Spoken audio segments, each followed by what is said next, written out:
In the last video, we explored what oil is and how it is effectively acting as an invisible fossil pixie dust through many of our lives. But here's the parallel associated risk. We've built everything, our institutions, our governments, our stories, our expectations about the future on this cheap energy input. And now its scale and affordability is no longer guaranteed.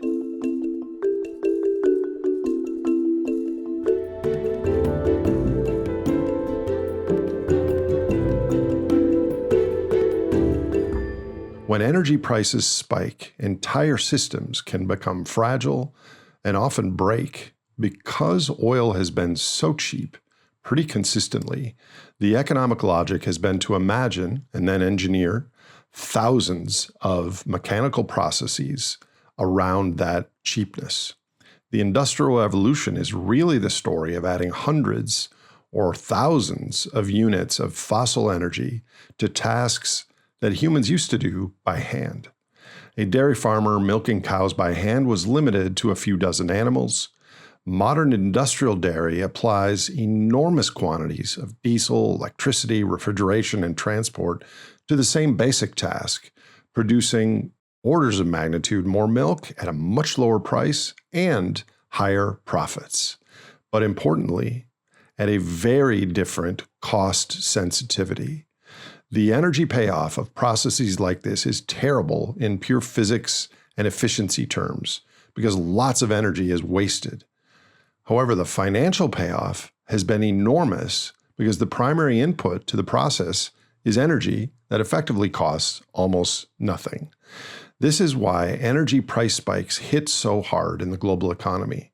Our processes around the world were designed around cheap energy, especially oil. Even at $500 a barrel, oil would still be a remarkable gift for the work it performs for us. But our current industrial system could not function at anything close to those prices because every margin, every business model, every supply chain was calibrated to cheap, stable energy inputs. The margins were always thin, and when cheap energy turns expensive, the margin disappears and often turns negative. And nowhere would this be more consequential than in the thing we all do 3 times a day, eat. To some of you, this might sound like an exaggeration, but when we sit down for a meal, what most of us are really eating is processed fossil fuels. Contrary to all of human history, our food system now runs in energy deficit, and a huge one at that. Roughly 10 calories of fossil hydrocarbons go into every 1 calorie of food on your plate.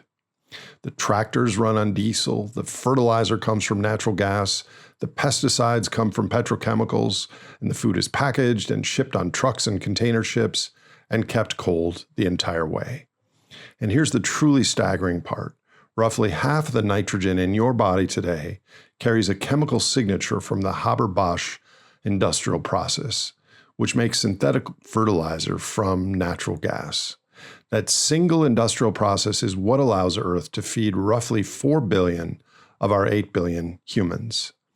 And beyond food, our clean water, pumping, treating, desalinating, and distributing also all requires fossil fuel inputs. So when people say oil and gas, most think of our cars. We should also be thinking of groceries and dinner. But even food is only one part of the story. Oil is woven into virtually everything we touch. Only about 40% of a barrel of oil becomes gasoline. The rest is diesel, jet fuel, heating oil, bunker fuel, asphalt, and feedstock for roughly 6,000 other products like medicines and plastics and surgical devices, synthetic clothing and electronics and contact lenses and tents and kayaks and the interior of our cars, and the list goes on. The assumption that electric cars would eliminate our need for oil misses the overwhelming majority of what non-gasoline oil actually does. And these products are woven into global supply chains now of extraordinary complexity. Tiny invisible components, each with its own petrochemical ancestry, each manufactured somewhere, shipped somewhere else, assembled somewhere else, and only then is it shipped to the stores and to us. When people talk about supply chain disruptions, what they usually mean at the root is energy and material disruptions, which brings us to why geography is destiny. The United States sits on ancient ocean beds once filled with water and life millions of years ago, ultimately resulting in immense reservoirs of oil and gas, which is a primary reason why the USA has produced and consumed more oil than any country in history. But remaining conventional reserves are mostly concentrated elsewhere. Around 60% of the world's remaining conventional oil sits inside a 600-mile triangle in Southwest Asia, aka the Middle East. Much of it, around 20% of global supply, which is around 40% of what's actually available for purchase internationally, passes through, as we're becoming aware, the narrow Strait of Hormuz, which has become the center of the world's attention for the last few weeks. And as we're quickly realizing, there are no alternative routes at anything close to that capacity. And now we're seeing a war for its control. A side note here, people like to blame Exxon and Shell and the like for both oil price spikes and climate change and what have you. The reality is only around 12% of global oil reserves belong to publicly traded oil companies.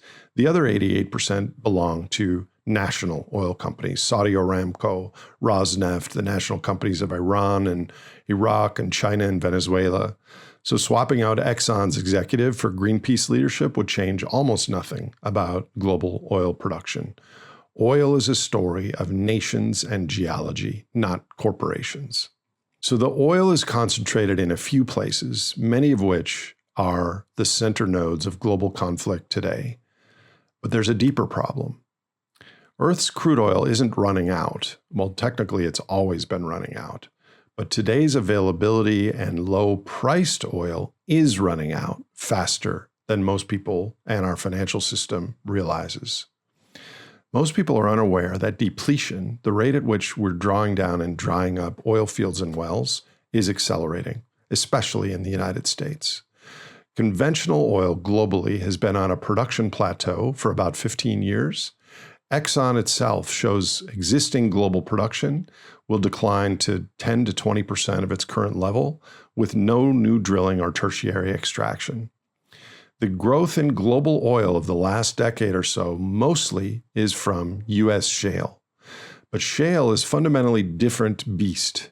We widened the straw with fracking technology, so it looks like plenty is flowing, but we have to drill more. We have to drill deeper and faster just to keep production flat. And then that brings us so much closer to the eventual slurping sound from the straw. Because shale oil is found in the source rock, which is where all the other oil migrated from. After that, there's nothing left. Okay, some of you might be thinking that I've been ignoring other forms of energy throughout this brief analysis, hydro and nuclear, and especially solar and wind. But there's a reason substitutes can't simply step in. Energy quality matters almost as much as energy quantity. Oil is liquid at room temperature, energy dense, portable, and storable. And these qualities are what made modern civilization possible. Replacing it isn't a matter of just matching kilowatt hours from another source. Our entire mining, shipping, rail, trucking, and personal transport system runs on oil. And despite the headlines about solar and electric vehicles, that is likely not going to change. But here's a key distinction. Energy is the total amount of work available. Power is the rate at which you get that energy per unit time. Biological creatures on Earth do not optimize for energy. We optimize for power. Organisms and economies that get more energy sooner outcompete those that don't. Oil and its products, gasoline and diesel and heating oil and jet fuel, contain unbelievable power. When burned, they give us ginormous work fast, and importantly, whenever and wherever we want it. Wind and solar deliver energy intermittently when the sun shines and the wind blows, sometimes giving enormous power bursts, but sometimes giving us nothing, especially depending on your location. Nuclear power can give us a constant stream of high power, but it's difficult to ramp up and down and requires connection to a larger grid and is capital intensive and costly. Alternative energy sources will play a role in the human energy portfolio, but our current system was built around the qualities and price of oil. These time, land, and material dimensions are almost never discussed, but they're some of the main reasons direct substitution is so much harder than people assume, and why there are now warships in the Persian Gulf. So if oil is this hard to replace, what is this energy transition we keep hearing about? Solar panels and wind turbines do not reproduce themselves. The sun and the wind are renewable, but the technology we use to harness them is best labeled rebuildable, not renewable, because they require massive inputs of material and energy and complexity to build, and they need to be rebuilt every 20 or 30 years. Most alternative energy tech only produces electricity, which is very important, but represents only a fraction, currently around 20% of what fossil hydrocarbons do in the world. Diesel for shipping, jet fuel for aviation, petrochemical feedstocks. None of these have clean substitutes at scale. But beyond these limits, there is a deeper pattern. The current popular stories of an energy transition are really built upon a myth, a false narrative about the history of humans and energy. The reality is we have never in human history fully transitioned off an energy source. We always add. There's a name for this pattern. It's based on Jevons paradox. When we find a more efficient way to use a resource, we don't use less of it, we use more. Coal-efficient steam engines didn't reduce coal consumption. They made coal available for more things, so demand exploded. The same pattern has played out with almost every energy efficiency gain since.